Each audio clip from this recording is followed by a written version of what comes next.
Hello my dear students. তো অনেকদিন বিভিন্ন কারণবশত আমি ভিডিও দিতে পারিনি।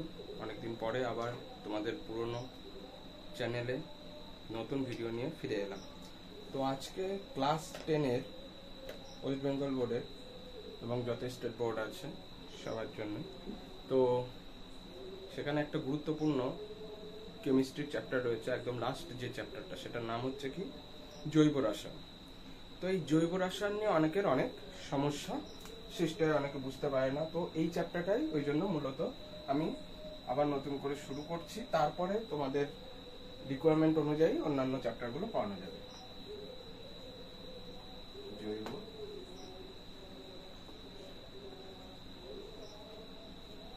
আচ্ছা, জৈব রসায়ন কথাটার অর্থ কি? মানে অ্যাকচুয়ালি আমাদের জীব দেহে যে রাসায়নিক যে ঘটনাসমূহ ঘটে বা তার কি ইম্পর্টেন্স বা সেটা আমাদেরকে কিভাবে হেল্প করছে বা তার কি গঠন আছে বা কিভাবে কাজ করছে, এই সমস্ত কিছু নিয়ে যে কেমিস্ট্রির বা রসায়নের যে শাখায় আলোচনা করা হয় সেটাকে বলা হচ্ছে জৈব রসায়ন।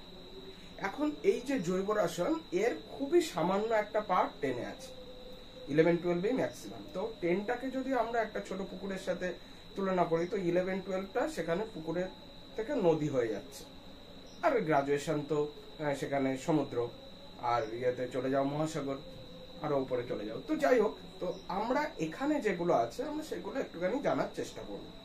তো সবার ফার্স্টে আমরা দেখব যে জৈব যৌগ বলতে কি বুঝি। যেগুলো আমাদের জীব দেহে, সেটা হতে পারে মানুষের দেহে, হতে পারে অন্যান্য প্রাণীর দেহে, যে কোনো জীবের দেহে, প্রাণী হতে পারে, উদ্ভিদ হতে পারে, তাদের দেহে যে যৌগগুলো দেখা যায় এবং তাদের ভিতরে যে কেমিস্ট্রি কাজ করে, সেইগুলোকে আমরা একসাথে বলি জৈব রসায়ন। এবার এই জৈব রসায়নের মধ্যে সব থেকে ইম্পর্টেন্ট যে শব্দটা, সেটা হচ্ছে কি জৈব যৌগ। তাহলে জৈব যৌগ কি? জীব দেহে যে যৌগ দেখা যায় তাকে কি বলবো? জৈব যৌগ। আচ্ছা, এইবার এই জৈব যৌগগুলোর প্রধান উপাদান কি? উপাদান। জৈব যৌগগুলো কি কি দিয়ে তৈরি হয়? প্রধানত carbon, hydrogen, nitrogen, oxygen, sulphur টালফার, এগুলো আছে। জেনারেলি কি হচ্ছে? সব নন মেটাল বা অধাতব মৌল দিয়েই জৈব যৌগ তৈরি হয়। এইবার অধাতব যৌগগুলোর মধ্যে, এই মৌলগুলোর মধ্যেও প্রধান দুটো এলিমেন্ট রয়েছে বা প্রধান দুটো মৌল রয়েছে। সেই দুটো কি? কার্বন এবং হাইড্রোজেন। তাহলে জৈব যৌগের প্রধান উপাদান, একেবারে মূল উপাদান যদি বলি আমরা, মূল উপাদান, মূল মৌল বা মূল উপাদান, মূল মৌল কি? কার্বন আর হচ্ছে হাইড্রোজেন। ঠিক আছে, এইবার এখান থেকেই আসবো একটা টার্ম, সেটাকে কি বলা হয়? হাইড্রোকার্বন।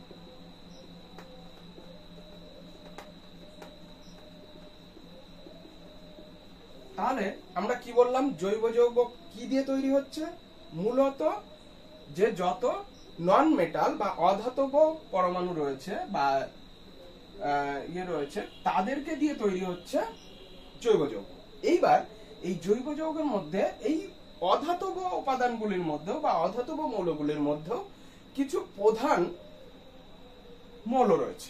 সেটা কি? কার্বন এবং হাইড্রোজেন। এখান থেকে এই টার্মটা আসবে কি? হাইড্রোকার্বন। তাহলে হাইড্রোকার্বন কাকে বলবো? কার্বন ও হাইড্রোজেন দ্বারা গঠিত যৌগ সমূহ। আচ্ছা, এই যে কার্বন এবং হাইড্রোজেন দ্বারা গঠিত যৌগ সমূহের মধ্যে একটা ইন্টারেস্টিং ফ্যাক্টর রয়েছে। কি ফ্যাক্টর রয়েছে? দেখো, তোমরা আগে কিন্তু পড়ে এসছো, ওই যে সমযোজী তড়িৎযোজী যে চ্যাপ্টারটা ছিল, সেখানে তোমরা লুইস ডট স্ট্রাকচার করেছো, মনে পড়ছে? তো লুইস ডট স্ট্রাকচার অ্যাকচুয়ালি কাদের জন্য হয়? এবার বলবে স্যার তড়িৎযোজী সমযোজী সবার জন্য। কথাটি ভুল। যদি এরকম কেউ জেনে থাকো তবে সেটা সংশোধন করে নাও। আমি বলছি না তোমরা সবাই ভুলই জানো, কিন্তু তবুও যদি কেউ জেনে থাকো ভুল, তাহলে সেটা সংশোধন করে নাও। লুইস ডট জেনারেলি কাদের জন্য? সমযোজী যৌগের জন্য। কারণ লুইস ডট স্ট্রাকচারটা তৈরি করেছিলেন বিজ্ঞানী লুইস, তো সেটা হচ্ছে শুধুমাত্র সমযোজীর জন্য। তড়িৎযোজীর জন্য তাহলে কে? তড়িৎযোজীর যে কনসেপ্টটা দিয়েছিলেন তিনি হচ্ছেন বিজ্ঞানী কোশেল। ঠিক আছে, ওটা পরে ওই চ্যাপ্টার যখন পড়াবো তখন বলবো। তো তাহলে কি বললাম, লুইস ডট যে স্ট্রাকচার আমরা করেছিলাম সেখানে কি দেখেছিলাম, CH4 এর লুইস ডট স্ট্রাকচার দেখেছি, C2H6 দেখেছি, C2H4 দেখেছি, C2H2 দেখেছি, এগুলো লুইস ডট স্ট্রাকচার আমরা দেখে এসেছি। এইবার এখানে একটা জিনিস কি তোমরা লক্ষ্য করেছো, এখানে কিন্তু যে বন্ধন টাইপ যেগুলো দেখা যায় সেগুলো হচ্ছে কি সমযোজী বন্ধন। তাহলে জৈব রসায়নে বেশিরভাগ বন্ধন কি টাইপের হবে, সমযোজী বন্ধন। ঠিক আছে, সমযোজী বন্ধন। এইবার যদি আমরা বলি জৈব যৌগ এবং অজৈব যৌগ, জৈব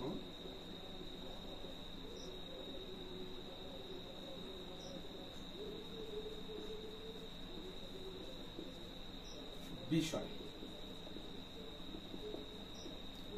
বন্ধন টাইপ কেমন হবে, জৈব যৌগতে সব সমযোজী, আমি শর্টে লিখে দিচ্ছি। আর অজৈব যৌগতে তড়িৎ যোজী। ঠিক আছে, আচ্ছা বন্ধন হয়ে গেল। আচ্ছা নেক্সট হচ্ছে স্থায়িত্ব, এটার কম, জৈব যৌগের এটা বেশি। আচ্ছা ভৌত অবস্থা,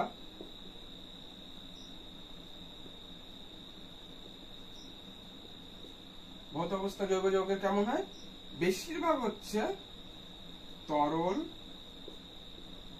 গ্যাসীয়, এটা হচ্ছে বেশি। ঠিক আছে, আর কঠিনও আছে, কঠিন কম, আর এটা হচ্ছে কি কঠিন বেশি। তাহলে কঠিন যদি বেশি হয় তাদের গলনাঙ্ক স্ফুটনাঙ্কও বেশি হবে। তাহলে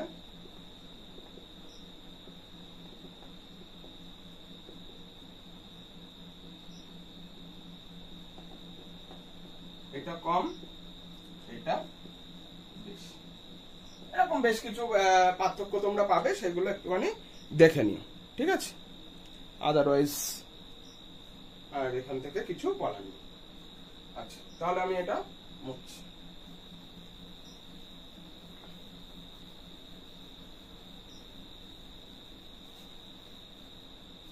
আচ্ছা তাহলে এই যে জৈব যৌগ তো প্রথমে তাহলে আমরা কি বললাম, জীবদেহে যে যৌগ পাওয়া যায় সেটাকে আমরা কি বলছি, জৈব যৌগ। তাহলে কি আমরা সবসময় জীবদেহ থেকে যৌগগুলোকে এক্সট্রাক্ট করব, সবসময় তো সেটা পসিবল নয়। তাহলে আমাদের কি করতে হবে, তাহলে আমাদের এটা ল্যাবরেটরিতে তৈরি করতে হবে যাতে সহজে আমরা সেটা পেতে পারি, বা সেখান থেকে ড্রাগ বা ওষুধ যেটাকে বলা হয়, তো বিভিন্ন ধরনের যার অ্যাপ্লিকেশন আছে সেই অ্যাপ্লিকেশনগুলোকে আমরা কাজে লাগাতে পারি। তো এর জন্য কি হচ্ছে, প্রথমত এটাকে আমাকে ল্যাবে তৈরি করাটা খুব জরুরি। শুধু জৈব যৌগ আছে আমাদের বডিতে, সবসময় তো আমরা বডি থেকে স্টার্ট করতে পারছি না। এর জন্য ল্যাবরেটরিতে জৈব যৌগ তৈরি করাটা একটা বিশেষ ইম্পর্টেন্ট হয়ে দাঁড়ালো। তো সেটাকে মাথায় রেখে বিজ্ঞানী হোলার, ঠিক আছে,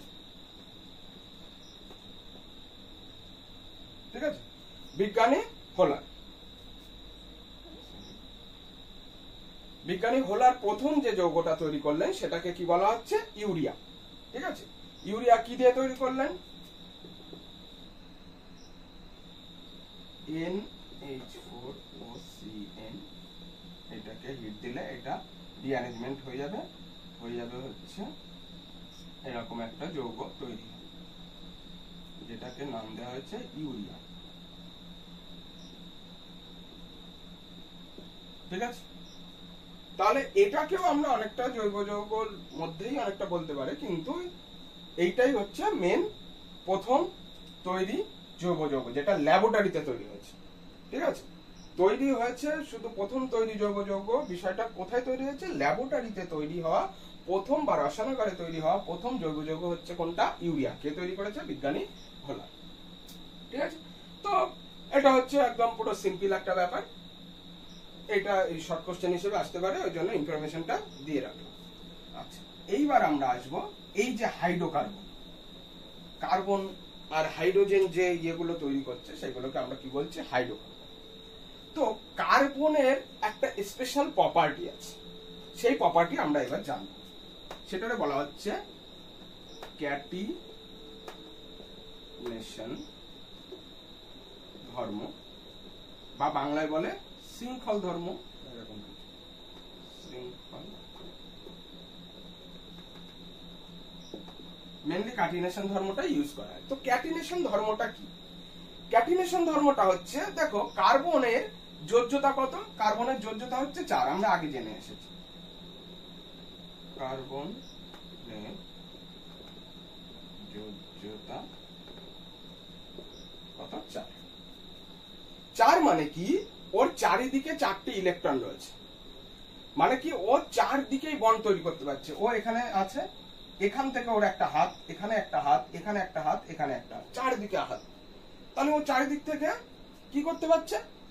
চেন তৈরি করতে পারছে। তাহলে এর এখান থেকে একটা এরকম জুড়ে গেল, এরকম আরেকটা জুড়ে গেল, এরকম একটা জুড়ে গেল, এখান থেকে আবার আমি চাইলে জুড়তে পারি, যেখান থেকে খুশি, প্রচুর চান্স। মানে ধরো কারোর হাতে একটা হাত খোলা আছে, তাকে এবার বলা হলো কোন একটা জিনিস ধরতে, সে ওই হাতেই ধরবে। এবার যদি দুটো জিনিস ধরতে বলা হয়, সে কি ধরতে পারবে? তার একটা হাত ফাঁকা।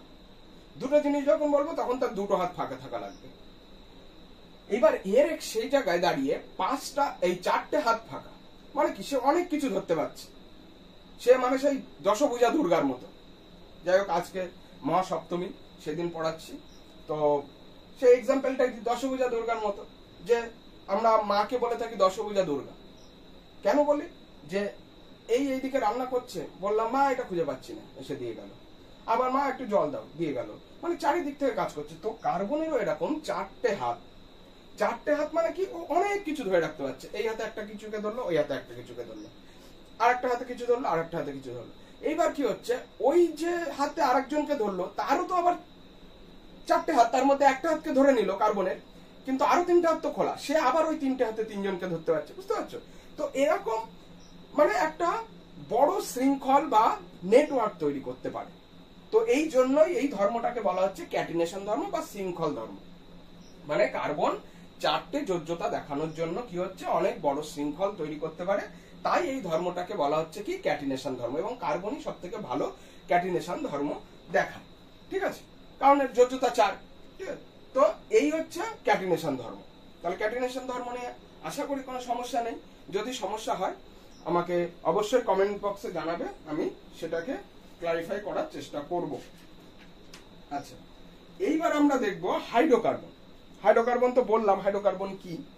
এবার হাইড্রোকার্বনস গুলো, এই যে ক্যাটিনেশন ধর্ম বললাম না, এই যে আমি কি বললাম যে 4টে হাতে 4টে আলাদা জিনিস ধরছে। এইবার তোমরা একটা জিনিস বোঝো যে 4টে হাতে 4টে যখন আলাদা জিনিস ধরছে, তার মধ্যে কোনো একটা জিনিস দুটো হাতেও ধরতে পারে। সিম্পল ব্যাপার, ভালো করে বুঝবে। ধরো তোমাকে বলা হলো একটা ইট তোলো, তুমি সেটাকে 1 হাত দিয়েও তুলতে পারো, 2 হাত দিয়েও তুলতে পারো। এবার তুমি কটা হাত এনগেজ করবে সেটা তোমার ব্যাপার।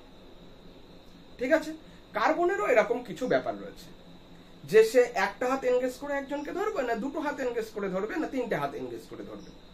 তার উপরে বেস করে আমরা হাইড্রোকার্বনের একটা চার্ট পড়ব, যে হাইড্রোকার্বন কি কি টাইপের হতে পারে। আচ্ছা, খুব ইন্টারেস্টিং। জৈব যৌগ যারা কঠিন বলে তারা পাবে।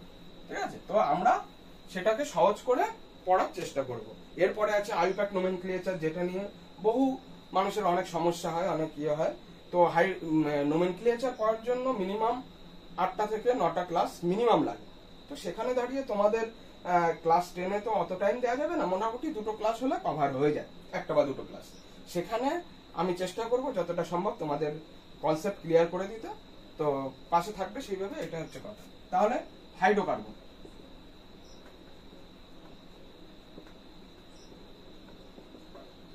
আচ্ছা, হাইড্রোকার্বনকে আমরা জেনারেলি দুটো ভাগে ভাগ করতে পারি। ঠিক আছে, একটা হচ্ছে মুক্ত শৃঙ্খল,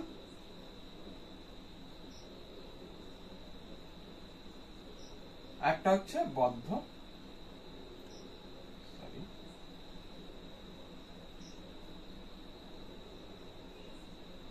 আচ্ছা, মুক্ত শৃঙ্খল কি? দেখো এখানে একটা কার্বন আছে, এই আবার এই কার্বন জুড়ে গেল, এই জুড়ে গেল, এরকম চলছে আর কি। তো এইগুলোকে আমরা কি বলবো, মুক্ত শৃঙ্খল। মানে কি, যখন দুটো প্রান্ত জোড়া লাগবে না। আমি একটা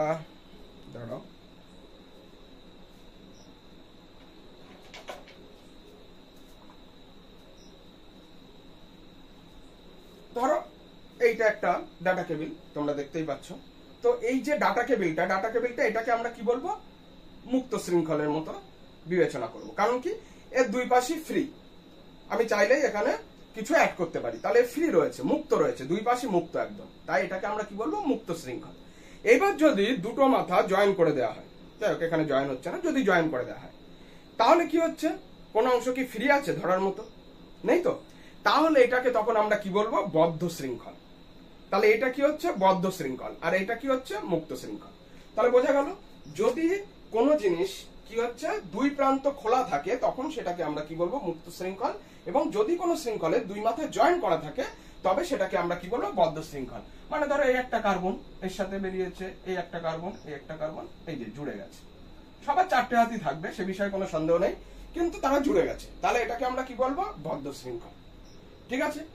এইবার মুক্ত শৃঙ্খলের হচ্ছে দুটো ভাগ,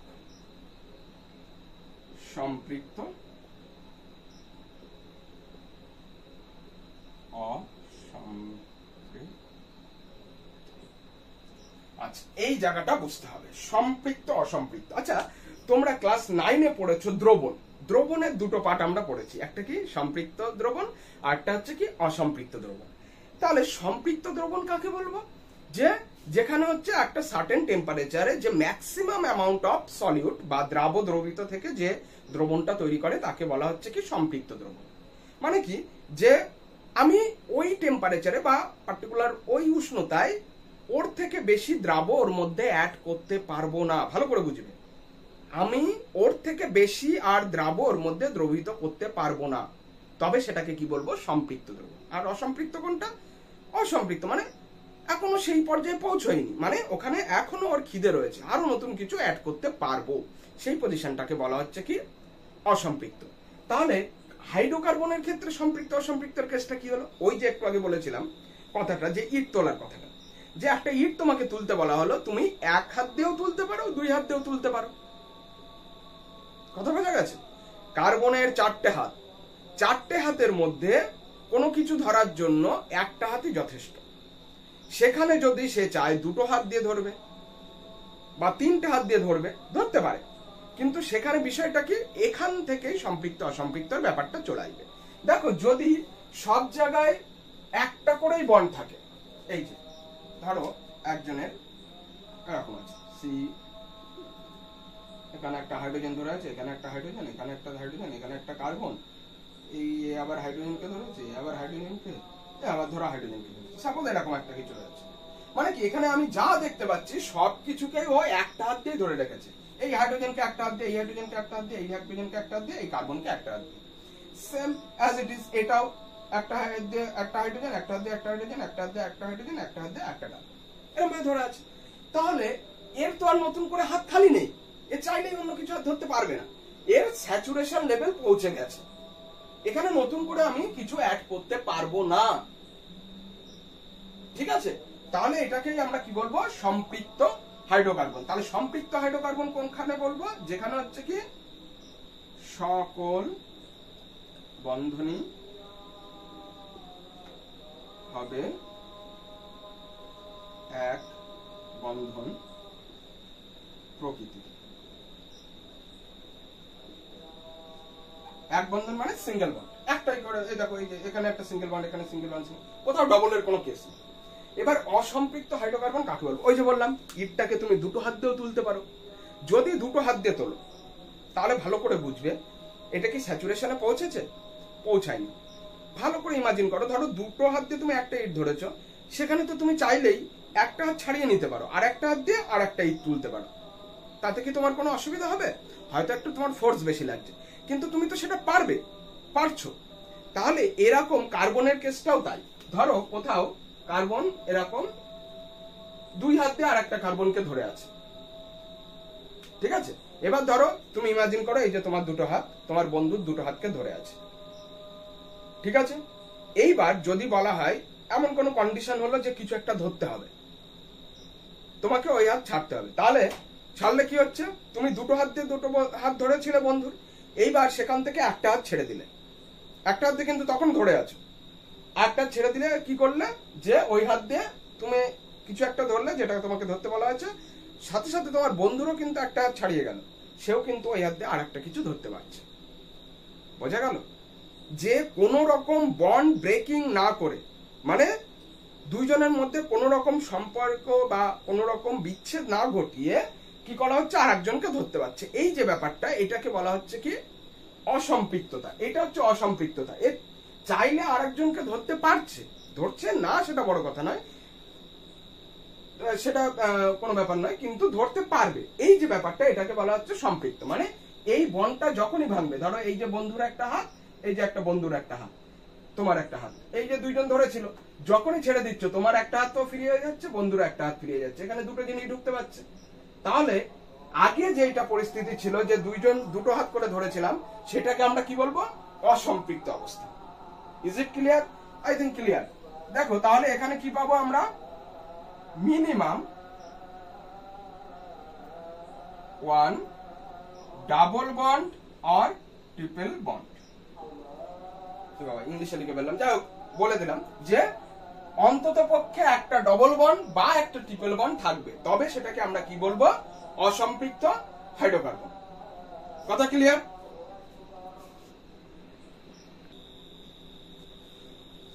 তাহলে কি বললাম, মিনিমাম একটা ডাবল বন্ড বা একটা ট্রিপল বন্ড থাকতে হবে, তবে সেটাকে আমরা কি বলবো, অসম্পৃক্ত হাইড্রোকার্বন। তাহলে অসম্পৃক্ত হাইড্রোকার্বন এই যে কি বললাম, মিনিমাম একটা ডবল বন্ড বা মিনিমাম একটা ট্রিপল বন্ড। তাহলে এই অনুযায়ী এটাকে আমরা কি দুটো ভাগে ভাগ করতে পারি। যদি ডাবল বন্ড থাকে মিনিমাম একটা, তাহলে একটা ভাগ, আর যদি একটা ট্রিপল বন্ড থাকে তাহলে একটা ভাগ। ঠিক আছে? তাহলে দ্বিবন্ধন মিনিমাম একটা, ম্যাক্সিমাম যা খুশি থাকতে পারে। ঠিক আছে? দ্বিবন্ধন, আর একটা হচ্ছে ত্রিবন্ধন। আচ্ছা, তাহলে সব যদি সিঙ্গেল বন্ড থাকে বা সব যদি এক বন্ধন প্রকৃতির হয়, তবে সেটাকে আমরা কি বলি, অ্যালকেন। ঠিক আছে? এইবার অ্যালকেন যদি দ্বিবন্ধন মিনিমাম একটা থাকে, তবে সেটাকে বলে কি, অ্যালকিন। আর ত্রিবন্ধন থাকলে অ্যালকাইন। ঠিক আছে? এইবার দেখো অ্যালকেনের সাধারণ সংকেত কি হয়। অ্যালকেনের সাধারণ সংকেত হচ্ছে CnH2n+2। বিষয় কি আমি বুঝিয়ে দিচ্ছি। Cn এখান থেকে একটা 2 মাইনাস করে দাও, তাহলে H2n। এটাতে আবার 2 মাইনাস করে দাও, তাহলে কি হয়ে যাবে, CnH2n-2। ঠিক আছে? তাহলে কি হলো, অ্যালকেনে কি হলো, CnH2n+2। একটা মনে রাখলে আর সব মনে থাকবে। তারপরেই চলে আসে ডাবল বন্ড। ডাবল বন্ডকে আমরা কি বলি, অ্যালকিন। সেখানে কি হচ্ছে, একটা 2 মাইনাস হয়ে যাবে হাইড্রোজেনের ক্ষেত্রে। যখন অ্যালকাইনে চলে আসবো তখন কি হচ্ছে, আর একটা 2 মাইনাস হয়ে যাবে।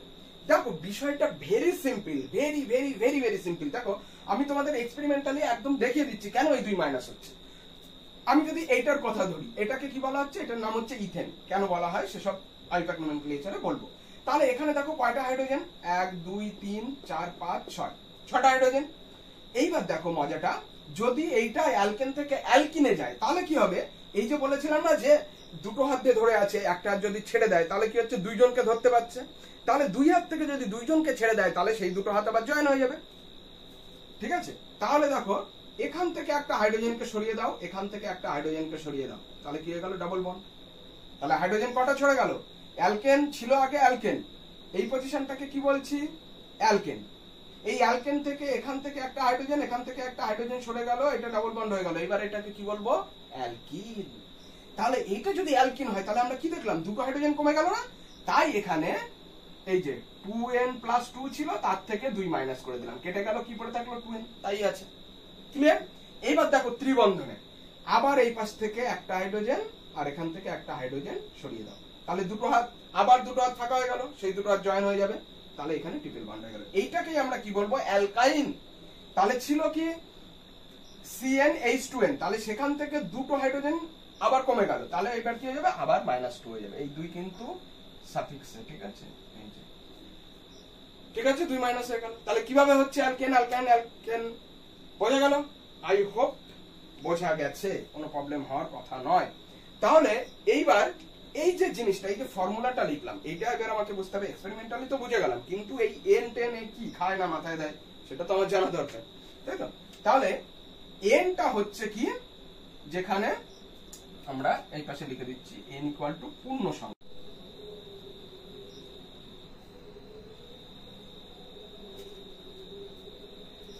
আচ্ছা এন, এন তাহলে কি বললাম, পূর্ণ সংখ্যা, মানে 1 2 3 যা কিছু হতে পারে, ঠিক আছে। আচ্ছা এইবার এখানে পরীক্ষায় প্রশ্ন আসে যে সরলতম অ্যালকেনে কয়টি কার্বনা থাকে, বা সরলতম অ্যালকেনের সংকেত কি, সরলতম অ্যালকিনের সংকেত কি, সরলতম অ্যালকাইনের সংকেত কি, এসব প্রশ্ন আসে। তাহলে আমি শুধু সরলতম কেসটা বলে দিচ্ছি, তাহলে বাদ বাকিটা বুঝে যাবে। সরলতম মানে সিম্পলেস্ট, মানে মিনিমাম যেটা না হলে এই যৌগটা অ্যালকেনের কোনো এক্সিস্টেন্সই থাকবে না, মিনিমাম, ঠিক আছে। অ্যালকিনেরও তাই, যে মিনিমাম যে ভর না হলে বা মিনিমাম যতগুলো কার্বন না হলে অ্যালকিন তৈরি হবে না, যতগুলো মিনিমাম অ্যালকাইন না হলে তৈরি হবে না। তো এই জিনিসগুলোকে আমরা বলছি সরলতম। তাহলে সরলতম অ্যালকেন কোনটাকে বলবো, যদি n ইকুয়াল টু 1 বসাও, n এর মান যদি 1 বসাও, তাহলে কি হচ্ছে C1H2 ইন্টু 1 প্লাস 2, তাহলে কত হচ্ছে C1 বসানো যায় না বসানো তাই, H 2 দোকানে এই 2 এর 2 প্লাস 2 4, তাহলে এটার নাম হচ্ছে মিথেন। আমি 2 ও বসিয়ে দেখতে পারো, C2H2 ইন্টু 2, n এর জায়গায় 2 বসিয়েছি প্লাস 2, তাহলে কত হচ্ছে C2H6। এভাবে চলতে থাকবে, 3 বসিয়ে দেখতে পারো পরপর। আমি শুধু সরলতম কেসটা বলছি, ঠিক আছে, মাথায় যেন গুলিয়ে না যায়, শুধুমাত্র সরলতম বলছি, বাদ বাকিগুলো অ্যাজ ইট ইজ এইভাবে বসাতে থাকবে, আসতে থাকবে, কোনো সমস্যা নেই। এবার অ্যালকিন, দেখো এখানে কিন্তু সব সিঙ্গেল বন্ড, হাইড্রোজেনের যোজ্যতা কিন্তু 1, তাহলে ওর সিঙ্গেল বন্ড ছাড়া উপায় নেই। তাহলে ডবল, এখানে আমি কি বলেছি, দ্বিবন্ধন মিনিমাম একটা থাকতে হবে, এখানেও বলেছি দ্বিবন্ধন মিনিমাম থাকতে হবে। তো এইটা একটা জিনিস বলে দিই, এটা কিন্তু কার্বন কার্বন দ্বিবন্ধন হবে, আর এটাও কিন্তু কার্বন কার্বন দ্বিবন্ধন হবে, তবেই অ্যালকিন আর অ্যালকাইন বলা হবে। তাহলে কি হচ্ছে, যদি কার্বন কার্বন দ্বিবন্ধন হতে হয়, তাহলে কি হচ্ছে, ওই যে বলেই তো দিলাম যে দুটো কার্বন তো মিনিমাম লাগছেই, নাহলে তো হবে না। এমন নয় যে কার্বনের সাথে অক্সিজেনের একটা ডবল বন্ড হলো, এটাকে আমরা অ্যালকিন বলবো না, কার্বনের সাথে নাইট্রোজেনের একটা ট্রিপল বন্ড হলো, এটাকে অ্যালকাইন বলবো না। কার কার বন্ড হবে, কার্বন কার্বন বন্ধন হবে, এবং সেটা দ্বিবন্ধন। তাহলে দ্বিবন্ধন হতে গেলে তো মিনিমাম দুটো কার্বন লাগবেই, সিম্পল ব্যাপার। তাহলে মিনিমাম তাহলে কত হচ্ছে, সি এর জায়গায় কত বসাতে হবে, 2, H2 ইন্টু 2, তাহলে কত হচ্ছে C2H4। এটাকে কি বলা হয়, ইথিল বা ইথিলিনও বলা হয়। ঠিক একই রকম ভাবে ট্রিপল বন্ড যদি থাকে, তাহলে আমরা কি বলবো, ট্রিপল বন্ডে হচ্ছে, ধরো অ্যালকাইন বলেছি, ফর্মুলা কি CnH2n-2, ঠিক আছে, লিখেছিলাম হয়তো মুছে দেওয়া হয়েছে। আচ্ছা তাহলে হবে C2H2 গুণ 2 মাইনাস 2, তাহলে কত হচ্ছে C2H, 2 দোকানে 4 মাইনাস 2 করলে 2, তাহলে এটাকে কি বলা হচ্ছে, ইথাইন বা বাণিজ্যিক নাম অ্যাসিটিলিন।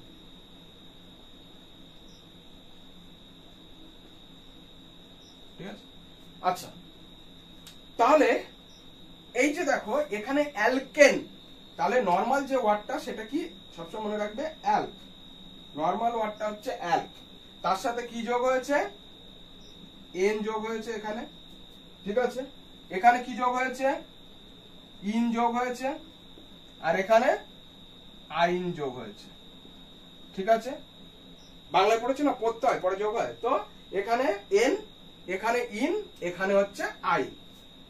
তাহলে দেখো মিথ যদি অ্যাল্ক হয়, তাহলে তার সাথে এন যোগ হয়ে গেছে মিথেন। ইথ যদি অ্যাল্ক হয়, তাহলে তার সাথে ইন যোগ হয়ে গেছে ইথিন।